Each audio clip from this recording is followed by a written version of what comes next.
एक घने जंगल में टुन्नू नाम का चिड़ा अपनी पत्नी और बेटी टुनटुनी चिड़िया के साथ रहता था। उसकी पत्नी की बहुत बार तबीयत खराब हुई। कुछ ही महीनों में वो भगवान को प्यारी हो गई। टुन्नू और उसकी बेटी अकेले रह गए। एक दिन हरी काकी टुन्नू से मिलने आई। टुन्नू भाई, आपकी बेटी अभी बहुत छोटी है, इसे देखभाल के लिए माँ की जरूरत है। आप दूसरी शादी कर लीजिए। बहन, मुझे डर है कि सौतेली माँ मेरी बेटी के साथ बुरा सलूक ना करे। आप ऐसा मत सोचिए, मेरी नजर में एक सीधी सादी चिड़िया है। कहिए तो मैं आपकी तरफ से बात चलाऊं। ठीक है हरी काकी, अगर आप चिड़िया से परिचित हैं तो मुझे कोई एतराज नहीं है। इस तरह टुन्नू की शादी पिंकी नाम की चिड़िया से हो गई। पिंकी चिड़िया टुन्नू के सामने तो टुनटुनी को बहुत प्यार करती थी, पर जैसे ही टुन्नू काम पर चला जाता तो टुनटुनी से सारे घर का काम कराती थी। टुनटुनी, अब ये सारे बर्तन धोकर साफ कर दे, वरना तुझे बहुत पिटूंगी और तेरे पिता से भी मार पड़वाऊंगी। मेरी माँ मुझसे कोई काम नहीं कराती थी। तुम मेरी माँ नहीं हो। मैं पापा से तुम्हारी शिकायत करूँगी। इतना सुनकर पिंकी आग बबूला हो गई और टुनटुनी को भला बुरा बोलने लगी। टुनटुनी की खूब पिटाई करने के बाद उसने उसे धमकी दी, अगर तूने अपने पिता से शिकायत की तो कल और भी ज्यादा मारूंगी। पिंकी उससे खाना बनवाती, सफाई करवाती और जंगल से लकड़ी भी कटवाती। पर जब उसका पति घर पर होता तो वो बहुत प्यार से पेश आती।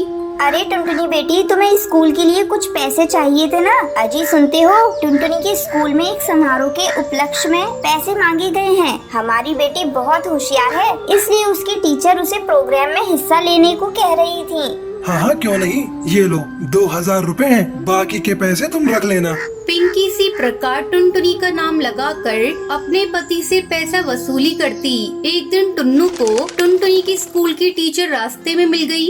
अरे टुन्नू जी, आपकी बेटी कई दिन से स्कूल नहीं आ रही है, क्या बात है? क्या? पर उसकी माँ तो उसे रोज स्कूल भेजती है। अभी कुछ दिन पहले उसने स्कूल के एक प्रोग्राम में भाग लेने के लिए मुझसे पैसे भी लिए थे। पर स्कूल में तो कोई प्रोग्राम नहीं है। पता नहीं टुनटुनी को क्या हो गया है। वो पहले तो बहुत ही सीधी सादी बच्ची थी, अचानक पढ़ाई से उसका मन क्यों उजड़ गया। टुन्नू गुस्से से घर लौटा और पिंकी से गुस्से में कहता है, टुनटुनी तो कई महीने से स्कूल नहीं जा रही है। और वो पैसे का क्या किया तूने जो स्कूल में जमा कराने के लिए दिए थे? पापा, माँ मुझसे घर के सारे काम कराती है और स्कूल ही नहीं जाने देती। मुझे रोज मारती है। ये देखो, मार के निशान। ओह, तो ये बात है। इस तरह तुम मेरी बेटी का ध्यान रख रही हो। आज अगर मैं स्कूल की टीचर से नहीं मिलता तो शायद मुझे ये हकीकत पता ही नहीं चलती। निकल जा मेरे घर से, अभी के अभी निकल जा। टुन्नू को देखकर पिंकी चिड़िया रोने लगी। मुझे माफ कर दीजिए, मैं आपके पैर पड़ती हूँ। अब मैं कभी इस पर हाथ नहीं उठाऊंगी, पर मुझे घर से मत निकालिए। मैं आपके बच्चे की माँ बनने वाली हूँ। टुन्नू ने ये सुना तो चौंक गया। क्या तुम माँ बनने वाली हो? ठीक है, मैं तुम्हें माफ करता हूँ, पर आज के बाद मेरी बेटी टुनटुनी को कोई कष्ट न हो। टुन्नू चिड़ा के डर से अब पिंकी चिड़िया टुनटुनी से अच्छा बर्ताव करने लगी। कुछ दिन बाद उसने भी एक अंडा दिया।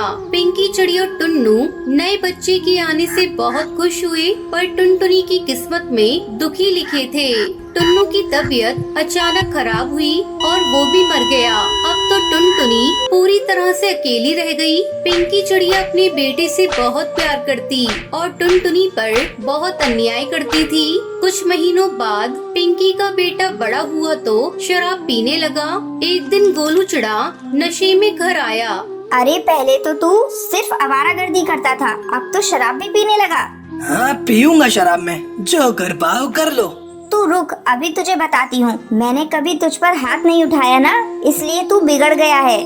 पिंकी ने गोलू को मारना शुरू कर दिया तो गोलू ने भी अपनी माँ को पीटना शुरू कर दिया। किसी तरह टुनटुनी ने बीच बचाव किया। टुनटुनी, मुझे माफ कर दे, मैंने तुझे बहुत सताया। ये मेरे ही पाप हैं जो पलटकर मेरे जीवन में आग लगा रहे हैं। माँ, तुम चिंता मत करो। तुम्हारे और गोलू के अलावा मेरा है ही कौन। मैं गोलू को समझाऊंगी। अगले ही दिन गोलू की तबीयत बहुत खराब हो गई थी। कुछ ही दिनों में उसकी मृत्यु हो गई।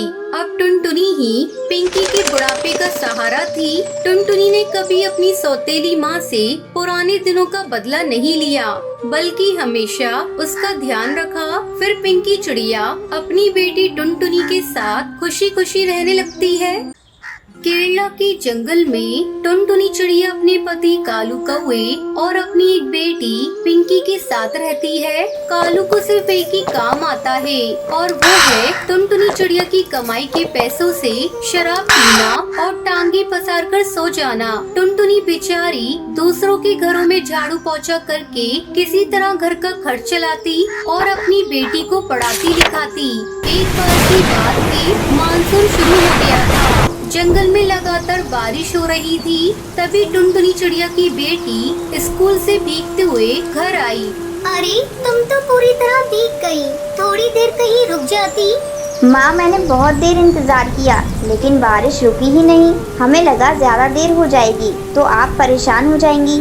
ये जंगल की बारिश भी ना हम गरीब पक्षियों के लिए मुसीबतें लेकर आती है। माँ, तुमने पिछले साल कहा था कि मुझे छतरी ला दोगी। अगर वो ला दो तो मैं नहीं भीगूंगी।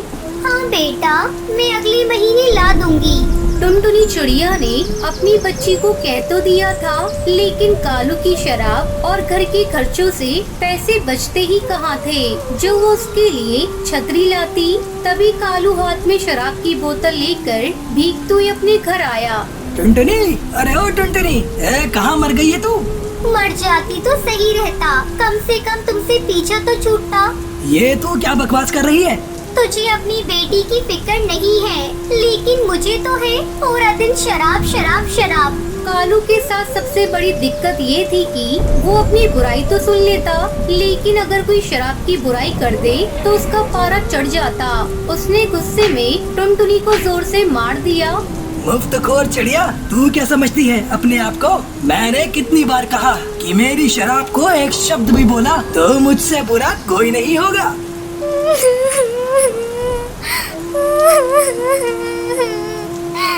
ये शराब हमारा घर तोड़ रही है, आपको नहीं दिखता? चुप चुप कर, नहीं तो मार मार के मुंह सुजा दूंगा। टुनटुनी चिड़िया की बेटी भी अपने पिता के इस व्यवहार से हमेशा सहमी रहती थी। अगले दिन, सुनिए जी, मानसून जोर पर है। हर दिन भयंकर बारिश हो रही है। तो मैं क्या करूं? बारिश में बारिश नहीं होगी तो क्या लू चलेगी? आपसे तो कुछ कहना ही बेकार है। तो फिर कहती ही क्यों हो? चल जा यहाँ से। और हाँ, जाते जाते कुछ रुपए देती जाना। रुपयों की बात सुनकर टुनटुनी चिड़िया को गुस्सा आ गया। रुपये? रुपये क्यों चाहिए? तेरे लिए ताजमहल बनवाना है, ताजमहल। देखो जी, मेरे पास आपकी शराब के लिए बिल्कुल भी पैसे नहीं हैं। कुछ पैसे पड़े भी हैं तो वो घर खर्च के लिए हैं। देख नहीं रहे, सारे डिब्बे खाली पड़े हैं। बारिश की हालत आप देख ही रही हो। अगर यूं ही होती रहेगी तो बाहर निकलना मुश्किल हो जाएगा। इसलिए मैं चाहती हूँ कि कुछ राशन खरीद कर रख लिया जाए ताकि आगे दिक्कत ना हो। टुनटुनी की बात सुनकर कालू कौवे को बहुत गुस्सा आया, लेकिन उसने सोचा कि अगर वो इस समय गुस्सा दिखाएगा तो वो गुस्सा उस पर ही भारी पड़ जाएगा और टुनटुनी चिड़िया उसे पैसे नहीं देगी। इसलिए उसने उससे बहुत प्यार से बात करते हुए कहा कि टुनटुनी, मैं बहुत ही बुरा कौवा हूँ। मुझे पता है तुझे हम सबकी फिक्र है। कालू के अचानक से बदले व्यवहार से टुनटुनी चिड़िया सोचने लगी कि ये इनको अचानक क्या हो गया है और वो कालू से कहती है, आपको पता है पिंकी के पास छतरी भी नहीं है। वो बेचारी हर दिन भीगते हुए स्कूल से घर आती है। टुनटुनी, भगवान के लिए ये सब बातें मुझे मत बता। मैं जानता हूँ कि मेरे शराब पीने के कारण तुम लोगों को ये सब मुसीबतें उठानी पड़ती हैं, लेकिन मैं वादा करता हूँ आज के बाद शराब को हाथ नहीं लगाऊंगा। मैं सच कह रहा हूँ, तेरे सर की कसम।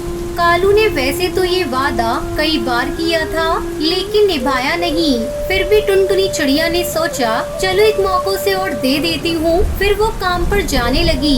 उसे काम पर जाते देख कालू ने कहा, सुनो, तुमने कहा कुछ पैसे हैं तुम्हारे पास, वो मुझे दे दो। मैं राशन का सामान और पिंकी के लिए छतरी लेता आऊँगा, ठीक है ना?